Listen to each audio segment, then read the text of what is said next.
হনুমান জয়ন্তীতে জীবন্ত বজরংবলী দেখা মিলল বাঁকুড়ায়। ঘন্টার পর ঘন্টা চুপচাপ মূর্তির মতো বসে রয়েছেন জীবন্ত বজরংবলী। হনুমান জয়ন্তীতে একটি পূর্ণবয়স্ক মানুষকে বজরংবলী সাজিয়ে সমাজ মাধ্যমে ভাইরাল বাঁকুড়ার স্কুলডাঙ্গার এক গৃহবধূ। প্রায় 7 ঘন্টা ধরে বছর 30-এর সমীর মালাকারকে জীবন্ত বজরংবলীর রূপ দিলেন মেকআপ আর্টিস্ট চৈতালি বিশ্বাস। ঘন্টার পর ঘন্টা মুখে কুলুপ লাগিয়ে ঠায় বসে রয়েছেন বজরংবলী। জীবন্ত বজরংবলী জানান তিনি হনুমানের ভক্ত এবং সেই কারণে মেকআপ আর্টিস্ট চৈতালির সঙ্গে যোগাযোগ করে এই কোলাবোরেশন। এর আগেও মনসা পুজোর সময় জীবন্ত মা মনসা বানিয়েছিলেন ওই গৃহবধূ। চৈতালি দেবীর দাবি, বাঁকুড়ার চাঁদমারি ডাঙ্গার হনুমান মন্দিরের বজরংবলীর আদলে তৈরি হয়েছে জীবন্ত হনুমানজি।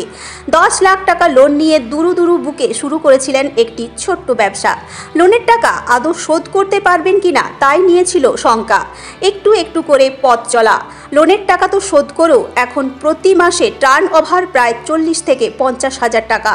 বাঁকুড়ার এই গৃহবধূর অধীনে কাজ করেন একাধিক মহিলা। এভাবেই নিজের বিউটি পার্লার খোলেন তিনি।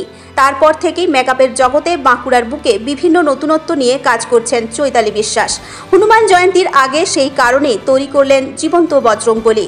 পেশায় মেকআপ আর্টিস্ট, কিন্তু নেশায় সৃজনশীল চৈতালি দীর্ঘদিন ধরে বিভিন্ন উৎসবকে কেন্দ্র করে ঘরোয়া জিনিস ব্যবহার করে তৈরি করে আসছেন বিভিন্ন দেবদেবীর মূর্তি। যেমন আলু দিয়ে মা তারা, বেগুন দিয়ে শিব, লাউ দিয়ে মা দুর্গা, নারকেল দিয়ে মা দুর্গা এবং জীবন্ত হনুমানজি। চৈতালির এই কর্মকাণ্ডে খুশি তার পরিবারের সদস্যরা।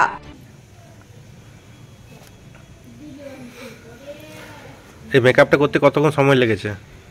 6 থেকে 6.5 এক ঘন্টা কন্টিনিউ বসে আছো? একদম। দিদি এতটাই করেছে আমাকে, মানে খুব ভালো লাগবে এটা করে।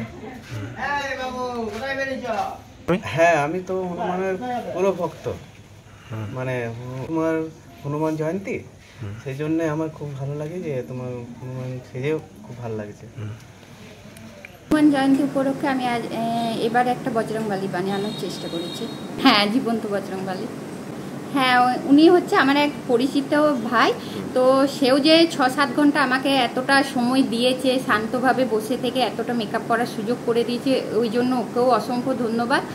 আর আমি প্রতি বছরেই তো কিছু না কিছু করি, যে কোনো মানে পুজোর আগে সেটা করার চেষ্টা করি। এবারে হনুমান জয়ন্তী উপলক্ষে আমি বজরংবলীকে বানানোর চেষ্টা করেছি।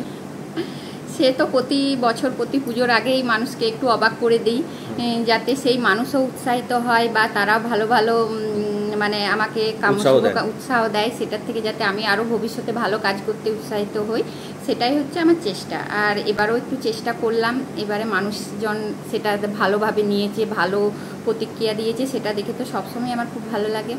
আমার নাম চৈতালি বিশ্বাস।